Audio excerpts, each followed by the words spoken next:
Assalamualaikum warahmatullahi wabarakatuh. Alhamdulillahirrabbilalamin. Wassalatu wassalamu ala asrafil mursalin Muhammad wa ala alihi wa sahbihi ajmain. Dulur-dulur sekalian, sekarang kita akan membicarakan masalah bagaimana akhlak Nabi Muhammad SAW dari masa kanak-kanak hingga dewasa. Dalam perjalanan hidupnya sejak masih kanak-kanak hingga dewasa dan sampai diangkat menjadi rasul, beliau dikenal sebagai orang yang jujur, berbudi luhur, dan mempunyai kepribadian yang tinggi. Tak ada suatu pun perbuatan yang tingkah lakunya yang tercela yang dapat dituduhkan kepadanya. Berlainan sekali dengan tingkah laku dan perbuatan kebanyakan pemuda-pemuda pada masa itu di kota Mekah pada umumnya yang gemar berpoya-poya dan bermabuk-mabukan. Karena demikian jujurnya dalam perkataan dan perbuatannya, maka beliau diberi julukan Al-Amin, artinya orang yang dapat dipercaya. Ahli sejarah menuturkan bahwa Muhammad SAW sejak kecil hingga dewasa tidak pernah menyembah berhala dan tidak pernah pula makan daging hewan yang disembelih untuk korban-korban berhala seperti lazimnya orang Arab jahiliyah pada saat itu. Ia sangat benci kepada berhala itu dan menjauhkan diri dari keramaian dan upacara-upacara pemujaan kepada berhala itu. Untuk menutupi keperluan hidupnya sehari-hari, dia berusaha sendiri mencari nafkah. Karena orang tuanya tidak meninggalkan harta warisan yang cukup, sesudah dia menikah dengan Siti Khadijah, dia berdagang bersama dengan istrinya itu dan kadang-kadang berserikat pula dengan orang lain. Sebagai seorang manusia yang bakal menjadi pembimbing umat manusia, Muhammad SAW memiliki bakat-bakat dan kemampuan jiwa besar serta kecerdasan dalam pikirannya, ketajaman otaknya, kehalusan perasaannya, kekuatan ingatannya, kecepatan tanggapannya, kekerasan kemauannya, segala pengalaman hidupnya mendapat pengolahan yang sempurna dalam jiwanya. Dia mengetahui babak-babak sejarah negerinya, kesedihan masyarakat, dan keruntuhan agama bangsanya. Pemandangan itu tidak dapat hilang dari pikirannya. Dia mulai menyiapkan dirinya untuk mendapatkan pemusatan jiwa yang lebih sempurna. Untuk bertahan nuts ini, dipilihnyalah tempat sebuah gua kecil yang bernama Hiro, yaitu Gua Hiro, yang terdapat pada sebuah bukit yang bernama Jabal Nur, yang terletak kira-kira 2 atau 3 mil di sebelah utara kota Mekah. Walaupun Muhammad SAW dengan daya pikirannya yang jernih itu berusaha merenungkan tentang penciptaan alam raya ini, namun sebelum kenabiannya dia tidaklah sampai pada hakikat penciptanya, sebagaimana diisyaratkan oleh Allah dalam Al-Quran surat Asy-Syura ayat 52, yang artinya, dan begitulah telah kami wahyukan kepadamu suatu ruh atau Al-Quran dari perintah kami. Kamu belum pernah mengetahui apakah kitab dan apakah iman. Dan pada surat 93 yaitu Ad-Duha pada ayat 7 yang artinya, dan dia dapati kamu dalam kebingungan lalu dia diberi hidayah, dalam hal ini kenabian. Dulur-dulur seiman sekalian, sekarang kita akan membicarakan masalah yaitu Muhammad menjadi rasul. Ketika menginjak usia 40 tahun, Muhammad SAW telah banyak mengerjakan tahannuts daripada waktu-waktu sebelumnya. Pada bulan Ramadan dibawanya perbekalan lebih banyak dari biasanya karena akan bertahannuts lebih lama daripada waktu-waktu sebelumnya. Dalam melakukan tahannuts ini, kadang-kadang beliau bermimpi, yaitu mimpi yang benar. Pada malam 17 Ramadan bertepatan dengan 6 Agustus tahun 610 Masehi, di waktu Nabi Muhammad SAW sedang bertahannuts di Gua Hiro, datanglah malaikat Jibril alaihissalam membawa tulisan dan menyuruh Muhammad SAW untuk membacanya. Kata Jibril, bacalah atau Iqra. Dengan terperanjat Muhammad SAW menjawab, "Aku tidak dapat membaca."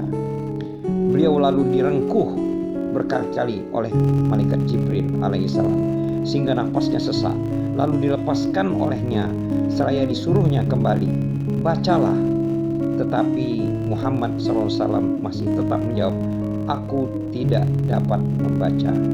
Begitulah keadaan itu berulang-ulang sampai 3 kali, dan akhirnya Muhammad SAW berkata, "Apa yang aku harus kubaca?" Kata Jibril, "Bacalah dengan nama Tuhanmu yang menjadikan manusia dari segumpal darah. Bacalah, dan Tuhanmu teramat mulia yang mengajarkan dengan pena, mengajarkan kepada manusia apa yang tidak diketahuinya." Ini yang menjadi surah Al-Alaq ayat 1-5. Inilah wahyu yang pertama yang diturunkan oleh Allah Subhanahu wa taala kepada Nabi Muhammad SAW. Dan ini pula saat penobatan beliau sebagai Rasulullah atau utusan Allah kepada seluruh umat manusia untuk menyampaikan risalahnya. Pada saat menerima pengangkatan menjadi Rasul ini, umur beliau mencapai 40 tahun 6 bulan 8 hari menurut tahun Komariah, maksudnya tahun Hijriah, atau 39 tahun 3 bulan 8 hari. Ini kalau menurut tahun Masehi atau Syamsiah. Setelah menerima wahyu itu, beliau terus pulang ke rumah dalam keadaan gemetar sehingga minta diselimuti pada istrinya Siti Khadijah. Siti Khadijah segera menyelimutinya. Setelah agak reda cemasnya, maka diceritakannya kepada istrinya itu segala yang terjadi atas dirinya dengan perasaan cemas dan khawatir. Tetapi istrinya yang bijaksana itu sedikit pun tidak memperlihatkan kekhawatiran dan kecemasan hatinya. Bahkan dengan khidmat ia menatap muka suaminya seraya berkata, "Bergembiralah hai anak pamanku, tetapkanlah hatimu demi Tuhan yang jiwa Khadijah dalam tangannya. Saya harap engkaulah yang akan menjadi nabi bagi umat kita ini. Allah tidak akan mengecewakan engkau. Bukankah engkau senantiasa berkata benar dan selalu menumbuhkan tali silaturahim? Bukankah engkau yang senantiasa menolong anak yatim, memuliakan tetamu, dan menolong setiap orang yang ditimpa kemalangan dan kesengsaraan?" Demikian Siti Khadijah menenteramkan hati suaminya. Karena terlampau lelah setelah mengalami peristiwa yang besar baru saja terjadi itu, maka beliau pun tertidur. Sementara itu Siti Khadijah pergi ke rumah anak pamannya, yaitu Warokoh bin Naufal, seorang yang tidak menyembah berhala dan telah lama meluk agama Nasrani dan dapat menulis dengan bahasa Ibrani. Telah mempelajari serta menyalin ke dalam bahasa Arab isi kitab Injil dan Taurat. Usianya sudah lanjut dan matanya sudah buta. Lalu diceritakannya oleh Siti Khadijah apa yang terjadi atas diri suaminya. Setelah didengarnya cerita Khadijah itu lalu berkata, "Kudus, kudus demi Tuhan yang jiwa Warokoh ada di dalam tangannya. Jika engkau membenarkan aku, ya Khadijah, sesungguhnya telah datang kepadanya, yaitu Muhammad, namun Numus Akbar, petunjuk yang maha besar. Sebagai pernah datang kepada Nabi Musa alaihissalam, dia sesungguhnya akan menjadi nabi bagi umat kita ini, dan katakanlah kepadanya, hendaklah ia tetap tenang." Siti Khadijah kembali ke rumahnya, lalu diceritakannya apa yang dikatakan oleh Warokoh bin Naufal kepada Rasulullah dengan kata-kata yang lemah lembut yang dapat menghilangkan kecemasan dan kekhawatiran Rasulullah. Di dalam kitab-kitab tarikh diriwayatkan bahwa setelah badan Nabi Muhammad SAW kelihatan telah segar kembali dan telah seperti sedia kala suaranya sudah berangsur terang, maka Khadijah mengajak Nabi untuk pergi menemui Warokoh bin Naufal di rumahnya dengan maksud hendak bertanya lebih lanjut. Segera langsunglah mereka datang kepada Warokoh dan menceritakan mengenai peristiwa yang menimpa diri Nabi Muhammad yang terjadi pada saat di Gua Hira tersebut. Sesampainya Nabi bersama Khadijah di rumah Warokoh bin Naufal, lalu satu sama lain menyampaikan penghormatannya. Kemudian Warokoh menanyakan maksud kedatangan Nabi berdua dengan Khadijah. Setelah Khadijah memperkenalkan Nabi kepada Waraqah, lalu Nabi menceritakan apa yang baru dialaminya. Kemudian Waraqah berkata, "Kudus, kudus, hai Muhammad, anak saudaraku. Itu adalah rahasia yang paling besar yang pernah diturunkan Allah kepada Nabi Musa alaihissalam. Wahai, kiranya aku dapat menjadi muda dan kuat. Semoga aku masih hidup dapat melihat ketika engkau akan dikeluar atau diusir oleh kaummu." Nabi setelah mendengar perkataan Waraqah yang demikian itu, lalu beliau bertanya, "Apakah mereka kaumku itu akan mengusir aku?"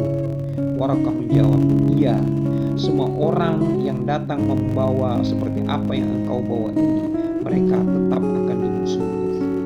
Jikalau aku masih menjumpai hari dan waktu saat engkau dimusuhi itu, aku akan menolong engkau dengan sekuat tenaga." Dengan keterangan Waraqah itu, Nabi pun merasa mendapat keterangan dan penjelasan yang jelas tentang peristiwa yang baru dialaminya. Juga Khadijah memegang teguh akan keterangan-keterangan Waraqah itu, dan memang itulah yang dinanti-nantikan selama ini, berita gembira tentang diangkatnya suaminya menjadi rasul. Dulur-dulur seiman, sekarang kita akan membicarakan peranan Khadijah di saat Nabi Muhammad SAW menerima wahyu. Siti Khadijah adalah masih satu keturunan dengan Nabi Muhammad SAW, yaitu bertemu pada Qusay. Jika diuraikan silsilah keturunan Nabi Muhammad dan Siti Khadijah adalah demikian: Muhammad bin Abdullah bin Abdul Muthalib bin Hashim bin Abdul Manaf bin Qusay. Sedangkan Khadijah adalah Khadijah binti Khuwailid bin Asad bin Abdul Uzza bin Qusay. Jadi di antara istri-istri Nabi Muhammad SAW, Siti Khadijah inilah yang paling dekat nasabnya dengan Rasulullah SAW. Siti Khadijah adalah seorang janda keturunan bangsawan Quraisy. Ia telah 2 kali menikah.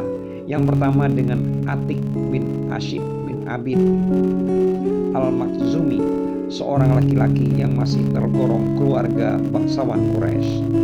Perkawinan Siti Khadijah dengan suami yang pertama ini tidak lama berlangsung, hanya menurunkan seorang putri bernama Hindun karena Atik kemudian meninggal dunia.